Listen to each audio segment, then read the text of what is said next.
All right, this is my testimony. This is my testimony after a few tries. Once again, what happened? I was a conspiracy theorist for about 10 years, something like that. I'm trying to keep things as short as possible because I've got a 15-minute limit, and I keep going over it. So, conspiracy theorist, right? I was researching all this stuff, and at a certain point, for many reasons, I decided, all right, I'm going to start calling for freedom on the internet. Why not? So I did that, and I started like talking to people and different stuff. And cut a long story short, I did that for only about a year, where I was on the internet, whatever. But this is right before COVID, like through 2019 to the end of 2019 to the start of 2020. I kind of decided that I was going to kind of just that the whole conspiracy thing wasn't really serving me anyway, and like I was a loner for the most part and different things. And long story, but yeah. Anyway, but evil spirits kind of targeted me. From what I can gather, they targeted me through this through getting on the internet and talking about conspiracy theories and blah blah blah, calling for freedom or whatever, Anyway, but they targeted me, and they the first manifestation of them that there was going to be a problem with these spirits was I started feeling ethereal handcuffs. So look, they felt like spiritual handcuffs. So it's just randomly, like when I was walking my dog at this place at the school, I started feeling like these handcuffs, and then I found myself breaking them. Spiritually. Like I don't want these on there, and then it was a bit unsettling. Like what is going on there? Anyway, the next thing that happened was I kind of went home. It was either that night or the next day or whatever it was. I think it was the same night though. I went home, and I went about my little thing, what I was doing or whatever, and then I think spirits just started talking to me. They just kind of really was just like blah blah blah. Like they didn't talk to me audibly, and to this day I've never seen any of them, like a black figures or anything that looks like the figure of a human. Anyway, the only way that I have noticed that apparently they do manifest visually is through like a slither of smoke or like a dot of light, and some even people even see blue orbs and different things like this. And yeah, I've seen the slither of smoke and the dot of light, and that sometimes even changes color real quick, like from white to like red or something like that, or a red dot. Anyway, the way they manifested was they were talking to my conscience, not audibly, and they were trying to scare me and stuff like that. And I think you could kind of feel their presence as well. There must have been a couple of them. Who knows how many there were? Anyway, they started talking to me, and I was very immature. So at a certain point, I started just saying stupid things, and they because I was scared. And at the end of the day, they said, "Right, we're going to attack you," sort of thing. I mean, I can't remember exactly what happened, but basically it was something like that. They go, right, and then they kind of stopped talking to me for the most part and kind of left. The first manifestation of them attacking me was like there was like an impression put on one side of my brain where it felt like something had like even lodged itself there or something like that. And like I thought, oh, okay, I'm gonna die medically through this because this is it wouldn't go away, and no matter where I move my head, it'd still be there. So like I thought, well, this is it. Like it's only a matter of time now before this, manifests into a real problem. And after a little while as it went on, I started thinking, are they using this to read my thoughts or something? But anyway, that was unsettling and very, I was quite worried. I thought they were going to try and like they were using some sort of energy weapon or something to kill me with a using by means of brain aneurysm, have a brain aneurysm or some mishap medically, through this thing. And obviously I didn't feel like I could tell anyone, but I told like my person I was staying with, whatever like that. And then anyway, that's all good. And well, I was living with my mother, and I was at home as a conspiracy theorist at 30 years old, living at this mother's house. And that's what I was doing. Told my mother, and she just thought I was just weird. She was just like, "Oh, you've been watching too many of those conspiracy theories." Like, very sad. No one believes you. But anyway, then the next thing that happened was, I think they kind of happened in tandem. Two things was, one, they started warping my reality. Two, they started trying to force me or suck me out of my body right as I was going to sleep. You know that point when right as you're going to sleep, and then something happens and you're, oh, I just about got to sleep, oh, I was just about to sleep, now you've woken me up. Like, right at that point, is where they would attack me. And so this is, to explain the first one, it's like a waking state is like an arc, That's the way I explain it anyway. You're getting up, you're going to sleep.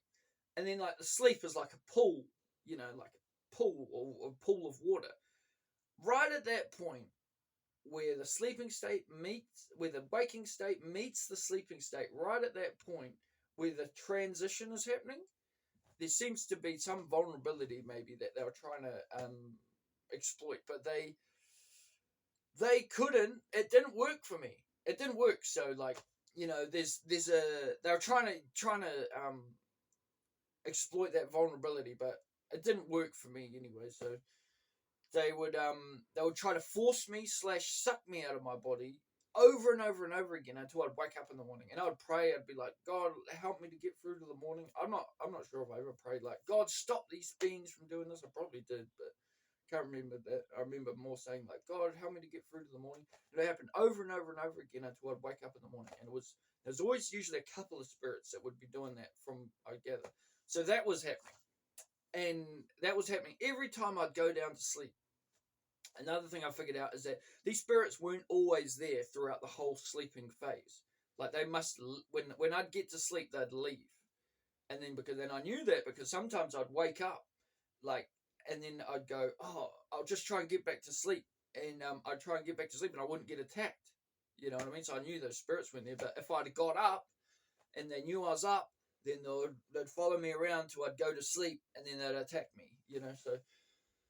But yeah, and the second manifestation was them trying to warp my reality. So they'd try to warp my reality, even using the movie Inception, like, and different other movies that I don't even think I'd watched. That, like, because I didn't watch a lot of movies. I just, for different reasons, because of they're so bad. But at the end of the day, I didn't watch it and didn't watch some of these movies. But they were warping my reality, and it was just bizarre. And I guess the way I overcome that was through familiarizing myself with true reality. And I did that even through walking the dog. I walked the dog constantly throughout the day when this was happening. Be walking the dog. I forgot to mention that when they first started talking to me, when I got back to my house, at the very start, God started talking to me and started kind of letting me know what they were doing. And I'd say, if I'd never spoken back to these spirits, maybe things wouldn't have ended up the way they ended up. They would have been a lot better. And yeah, you know what I mean? I should have never spoke to these spirits and all sorts of things. And but yeah, that was bad. But yeah, so they were warping my reality, and I was refamiliarizing myself with reality by walking my dog and just doing different things. And I even, at some stage, I went and linked up with a friend I linked up with years, because there was a lot of my, like, remembrance and reality with, like, tied into this person. So it was like relinking myself with reality. And I was like, oh, I see him. I remembered who I was, like, sort of thing. It's really bizarre stuff. And yeah, but at the end of the day, that was happening at the same time. And then the third one, and probably the most, in your face sort of one, was they tried to suck me out of my body during normal waking state. So in normal waking state, like, just like right now, not even like the going to sleep thing, nothing like that, just randomly right now. It normally happened at night. And it seemed that these spirits were quite tall spirits, because one day, it only happened from about 5 to 10 times in total, this particular attack I'm talking about. And then the dog was barking at the spirit when it was attacking me, and it was barking up at something. Something was around about 9 feet tall, it seemed. So, blah, blah, blah. As far as I could gather, that's what was happening. And, yeah, so this happened from 5 to 10 times. And it would normally happen at night. And, like, what it would feel like, it feel like the spirit. I'd never seen the spirit, but it seemed like the spirit was going like that, trying to suck me out. Like some sort of Harry Potter, like, witchcraft sort of thing going on. And, like, all the wind around the house would whip up, when this would happen. And there would just be this feeling of they're trying to make me scared. So, basically, through both of them, through the waking state sleep one and through this one, which was like, trying to suck me out of my body during normal waking state, they're both using the same procedure or, like, method, which was astral travel. So they were trying to, if you astral travel, you know anyone who astral travels, I'd say don't do it. I'd say it's dangerous. And apparently, this other guy said that you need help from another spirit in order to astral travel. You can't just astral travel on your own. But that's what he said. But he should know, this guy. His name's John Ramirez, and he's a Christian now, and he used to be into the darkness, the kingdom of darkness. Anyway, astral travel. So you don't accidentally astral travel. No one like, oh, I astral traveled last night. I never thought I would. You go and seek after it, and you be able to astral travel. So, and what I'm saying that no one accidentally astral travels. In order to suck me into the astral, they would need my agreement. And the way they were trying to get agreement from me was through fear. So when the spirit was trying to suck me out of my body during normal waking state, they were trying to kind of scare me. And the thing was, they didn't achieve or get my agreement because I did not fear them. And when they would do this, and the attack itself, when they're trying to do the thing, it probably lasts about 30 seconds. I don't know, like 30 seconds, a minute, 3 minutes, something like that, where it's constant. And I'd have to sit there, like looking down the barrel of a gun. I'd have to just sit there and just not fear it, and just not show no fear whatsoever, and just endure whatever was happening. Just realizing that, you can't do this to me, actually, like something.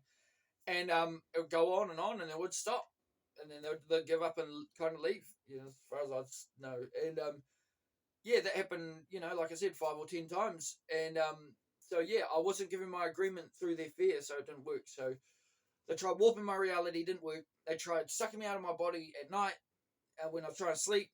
That one continued, but I guess they tried to suck me out of my body during normal waking state. That didn't work. So they tried. The next thing they said, like they must have thought, is, okay, we'll try to deceive him. We'll try to deceive him using a little skit. So now they tried this little skit where the lights were flickering, like these spirits were like they were obviously speaking to me, and then they tried this thing of using audible voice in my head again, but it was more like tailored to a skit, and using physical touch to try to deceive me and try to make me think that we know God's been speaking to you, so you've that's it. Like God's been speaking to you, and you told us that God's been speaking to you, and blah blah blah, and that's it. You know what I mean? At the end of the day, like it's so silly. Like I don't even know like what they were trying to do, like really, but at the end of the day, like they were trying to use the skit so it would stop me from going to God, and it would stop me from looking out to God. It would stop me from calling out to God, and actually seeking help from God. And anyway, they did the skit, and then they kind of left the warping of reality, and them trying to suck me out of my body during normal waking state. That stopped, and then all they would do is they'd follow me around during the day, and they would say things to me now and then to try and cause fear, like to my conscience. And then at night time, they would still continue to try to suck me out of my body, or push me out, whatever, like into the astral, every time I'd go to sleep, when the waking state, the sleeping state, just about going to sleep, over and over and over again. So for about 4 months, until I told my sister about it, my blood sister, who, she was not an on-fire believer. She was not like this, Christian of all Christians, or go to church every week, pray every day, or pray a lot, or read the Bible a lot. She wouldn't do a whole lot of any of those things. She didn't even go to church, like, really at all. And but what she did have happen, she had an encounter with God back, few years back, and she did try to keep the commandments of God. So she had a bit of a holy fear of God. I told her about it, and at a certain point, she goes, "Wow, is this what's happening to you? This is pretty far out stuff." And she goes, "You got to have faith." So I said, "Oh, wow, I ain't got faith." Blah blah blah. And then she goes, "Well, you got to plead the blood of Jesus on them." And she goes, "I'll pray for you tonight." And she did. That night, she prayed. But when she prayed, she didn't just pray. She prayed. She really meant it. And that night, when they come to attack me when I was about to go to sleep, I went, "Blood of Jesus on you." Even though I didn't know a lot about what that meant. I had some loose connection with Christianity before, but it was, not a whole lot. And then I had a little bit more faith. But after she prayed that night, the attacks were probably about 1/10 of what they normally would be. And the night after that, pretty much nothing. And to this day, as long as I walk in holiness, they cannot touch me. I hope that helps you in Jesus Christ's name. There is freedom in Jesus.